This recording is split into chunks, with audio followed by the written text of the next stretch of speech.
د هغې نه بعد یو ورور سوال کړی دی، وی دا یو کس دا حدیث بیانوي چې حدیث دی چې قیامت په ورځ به په هرو 100 زنانو کې یو زنانه جنت ته ځي او یو کم 100 به جهنم ته ځي. دا حدیث داسې شتي که نه؟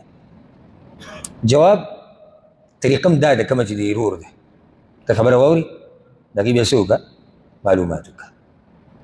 معلومات هم بیا د داسې چا نه وکړه چې تا ته پته وي چې او د سره علم شتي، هر چا نه معلومات کول نه، دا طریقه ده. دا یو روایت امام ابو یعلا په مسند په خپل مسند کې راوړی دی او په هغې کې دا دي چې من 99 امرأة واحدة في الجنة وبقيتهن في النار. یو په جنت کې او باقي ټولې جهنم کې. خو د دې په سند کې یو راوي راځي حسین بن قیس او دا په اتفاق د محدثین او علماو دا کمزوری راوي دي. نو دا روایت سندن انتهایی کمزوری دی، لږ نه انتهایی کمزوری روایت دی. داسې شتي صحیح حدیثونو کې چې زنانه به د نارینهو نه په جهنم کې دي بس، نو دا نه چې 100 کې یو کم 100 هغه جهنم کې دی یو جنت کې ده.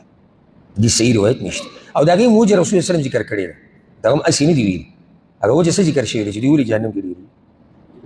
ناشکري کوي او خیرې کوي. یو د خاوند ناشکري، دویم خیرې کول. او سبحان الله ته دې ښه ګس داسې نظر وچ لو هغه زنانه چې ته پېژنې دا د زنانو غټه بیماري ده، خیرې کول او د خاوند ناشکري. رسول صلی الله علیه وسلم ته یو لویه زمانه یو 100 کاله ته د زنانه سره ښه وکړي که نه او معمولي مسله راله هغه درته وایي تا څه کړي چې او دا حقیقت دی بلکل. زنانه ډېره لنډه راتاویږي او دا هم د دې د عقل کمی دی، دا هم د دې د عقل کمی دی.